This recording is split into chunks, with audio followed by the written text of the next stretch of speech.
우리에게 주시는 하나님의 말씀은 마태복음 13장 31절로 33절까지의 말씀입니다. 마태복음 13장 31절로 33절까지의 말씀 찾으셨으면 함께 한 목소리로 봉독하도록 하겠습니다. 또 비유를 들어 이르시되 천국은 마치 사람이 자기 밭에 갖다 심은 겨자씨 한 알 같으니 이는 모든 씨보다 작은 것이로되 자란 후에는 풀보다 커서 나무가 되매 공중의 새들이 와서 그 가지에 깃들으니라. 또 비유로 말씀하시되 천국은 마치 여자가 가루 서말 속에 갖다 넣어 전부 부풀게 한 누룩과 같으니라. 아멘. 할렐루야.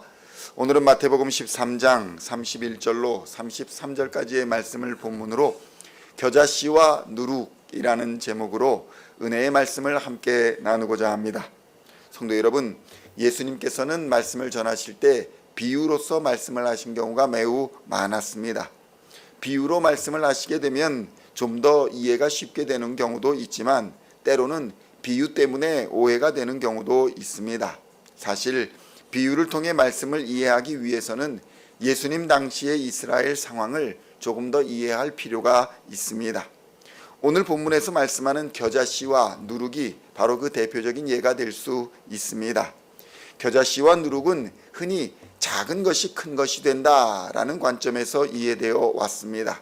그러나 한편으로 생각해 보면 겨자씨가 과연 가장 작은 것인가?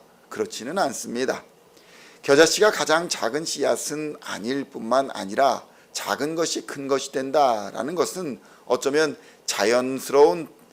당연한 자연스러운 이치이기 때문에 천국을 이해하는 데 있어서 좀 더 많은 정보가 필요하게 되는 것입니다. 작은 것이 큰 것이 된다, 씨앗이 나무가 되고 열매가 된다, 이런 것은 어쩌면 자연의 이치이기 때문입니다. 사실 겨자로 비유된 것은 이스라엘의 구전으로 전해져 내려오는 랍비들의 가르침인 미시나에서는 이스라엘에서 흔히 볼 수 있는 덤불이다, 이렇게 기록하고 있습니다. 그러니까 겨자씨는 작은 관목, 덤불 이런 것들로 번역되는 단어라는 것입니다. 그러니까 겨자는 당시의 이스라엘에서는 볼만한 볼품 있는 아름다운 나무도 아니었고 땔감으로 쓸 수 있는 그런 단단한 나무도 아닌 그저 하찮고 지천에 널린 덤불 같은 존재가 바로 겨자였다는 것입니다. 그래서 미시나에서는 이런 겨자는 일반 가정의 정원이나 밭에는 심지 못하도록 되어 있었습니다. 일반 씨와 겨자씨를 함께 섞어 뿌리는 것이 금지되어 있었다는 것입니다. 그런데 오늘 본문에서는 이렇게 말씀합니다. 마태복음 13장 31절의 말씀 함께 봉독하겠습니다. 또 비유를 들어 이르시되 천국은 마치 사람이 자기 밭에 갖다 심은 겨자씨 한 알 같으니. 그러니까 성도 여러분, 무슨 말씀입니까? 오늘 말씀 자체가 자기 밭에 겨자를 심은 행위 자체가 사실 율법에는 금지되어 있는 행위였다는 것입니다. 그런데 이 겨자씨가 나무가 되었다는 것입니다. 그런데 나무는 전통적으로 성경에서는 강대한 왕국, 강대한 제국을 상징하는 단어로 사용해 왔습니다. 바로의 왕국이나 느부갓네살의 왕국, 이것을 비유할 때에 또 새들에게 쉼터를 제공해주는 커다란 나무다, 이렇게 거대한 왕국을 비유해서 나무로 비유했던 것입니다. 다니엘서 4장 11절과 12절에는 그러한 단어들이 그대로 등장합니다. 다니엘서 4장 11절로 12절에 보면 다니엘의 환상 속에 느부갓네살 왕국을 이렇게 표현합니다. 그 나무가 자라서 견고하여 지고 그 높이는 하늘에 닿았으니 그 모양이 땅 끝에서도 보이겠고 그 잎사귀는 아름답고 그 열매는 많아서 만민의 먹을 것이 될 만하고 들짐승이 그 그늘에 있으며 공중에 나는 새는 그 가지에 깃들이고 육체를 가진 모든 것이 거기서 먹을 것을 얻더라. 이렇게 느부갓네살의 왕국을 큰 나무에다가 비유했던 것입니다. 다니엘의 환상 속에 느부갓네살의 왕국은 거대한 나무였습니다. 그러니 하나님의 나라는 단순히 작게 시작해서 크게 되었다, 이런 의미가 아니라 율법적으로 인정받지 못하고 사소해 보이는 것들이 사실은 세상의 권세자를 조롱하는 역전의 드라마를 쓸 것이다, 이것을 예고하고 있는 것입니다. 마태복음 13장 31절로 32절의 말씀을 함께 봉독하겠습니다. 또 비유를 들어 이르시되 천국은 마치 사람이 자기 밭에 갖다 심은 겨자씨 한 알 같으니 이는 모든 씨보다 작은 것이로되 자란 후에는 풀보다 커서 나무가 되매 공중의 새들이 와서 그 가지에 깃들으니라.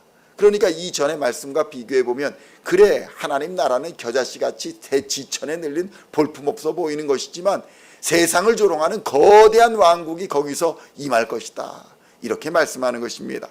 풀보다 커서 나무가 되어 그곳에 새들이 깃든다는 것은 그저 작은 나무를 말하는 것이 아니라 근본적인 변화가 일어난 거대한 나무가 될 것이다 라는 것을 의미하는 것입니다. 성도 여러분, 예수님이라는 존재가 당시의 사회에서는 겨자씨와 같은 존재로 비춰지고 아무것도 아닌 사람 같고 이방인들에게, 유대인들에게 자신의 밭이나 정원에 심어서는 안 되는 잡풀이나 덤불 정도로 여겨지는 상황에서 거대한 하나님의 나라가 바로 그 예수 그리스도 안에서 일어나리라 라는 강력한 암시의 말씀인 것입니다. 누룩도 마찬가지입니다. 여기서 밀가루 서말이 등장하는데 이 밀가루 서말은 100인분의 양입니다. 그러니까 어마어마한 양인 것입니다. 보통 가정에서 반죽하는 양이 아니라는 것입니다. 그런데 이 밀가루 서말이라는 단어는 보통 한 에바라고 불리기도 하고 세스아라고 불리기도 하는데 이 밀가루 서말의 양이 성경에서 주로 어떤 때 등장하냐? 하나님이 개입하시는 상황에서, 하나님께 바쳐지는 제물의 상황에서 비유로 이 밀가루 세 마리나 한 에바가 등장하더라는 것입니다.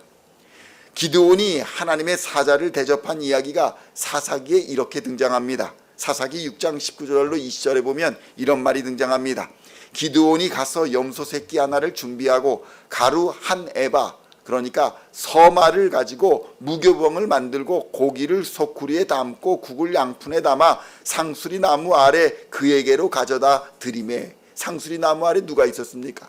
하나님의 사자 천사가 있었습니다. 그런데 100인분의 양의 밀가루를 반직하고 그거를 가지고 빵을 만들어서 가져다 드렸다는 것입니다.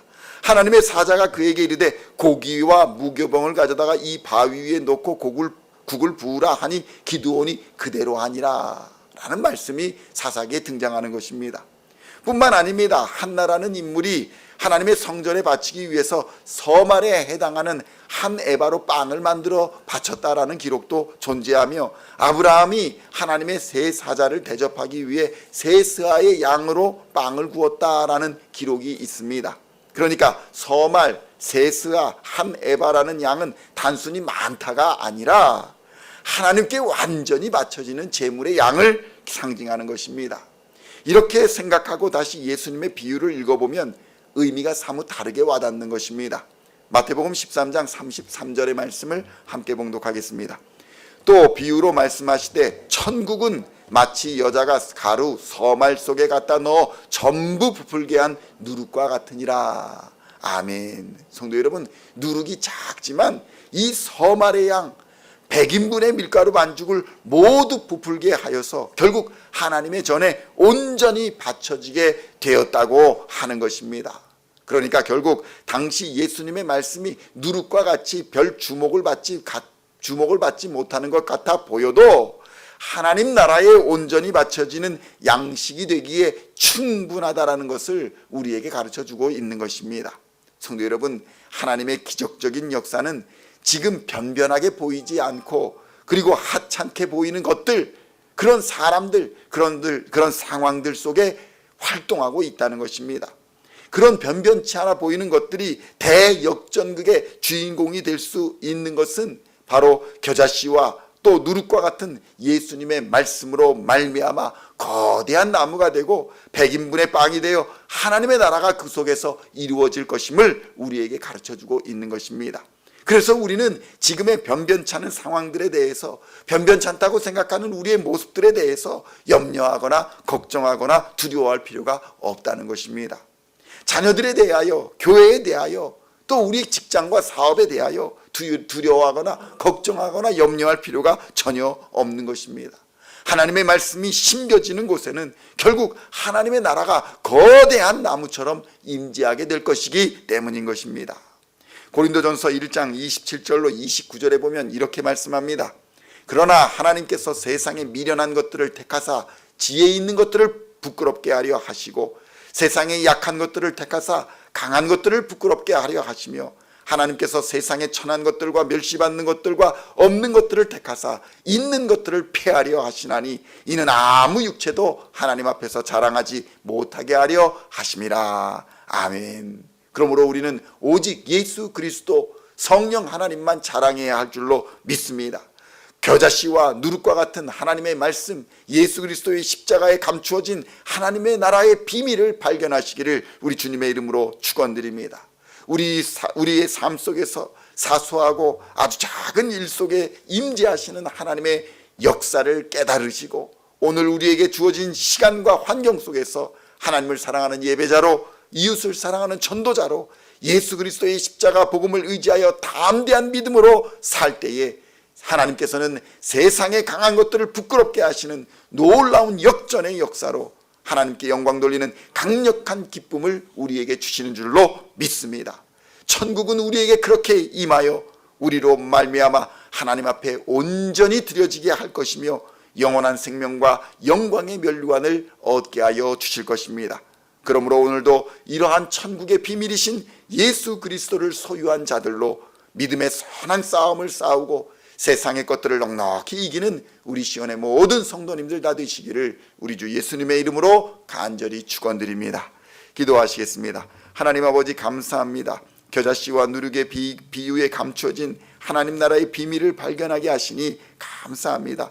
세상에서 비록 보잘것없어 보이는 것일지라도 하찮아 보이는 것일지라도 예수님의 말씀의 씨앗이 심겨질 때에 세상을 역전시키는 강력한 나무가 될 줄로 믿습니다. 강력한 하나님의 말씀 속에서 세상을 이기는 역사의 주인공들로 살아갈 수 있도록 주님 인도하여 주시옵소서. 오늘도 믿음으로 담대하게 세상을 이기게 하여 주시옵소서. 하나님의 자녀로서의 당당한 삶을 살게 하여 주시옵소서. 하늘의 능력을 공급하여 주시사 영적으로나 물질적으로나 무엇으로나 부족함 없도록 주님 역사하여 주시옵소서. 예수의 이름으로 어둠의 그늘과 죄악과 질병과 악한 권세를 물리치는 하루가 될 수 있도록 주님 역사하여 주시옵시고 복음의 전신갑주를 입고 예수의 생명의 복음을 믿지 않는 자들에게 전하여 이웃에게 전하여 그들로 하나님의 말씀을 발견하여 구원에 이르는 놀라운 역사를 우리로 경험할 수 있도록 주님 인도하여 주시옵소서. 오늘도 하나님이 베푸시는 감사한 하루가 되게 하시고 영광된 하루가 되게 하여 주시고 은혜와 평강이 가득한 하루가 될 수 있도록 주님 인도하여 주실 줄로 믿으며 우리를 구원하신 우리 주 예수 그리스도의 이름으로 간절히 기도하옵나이다. 아멘.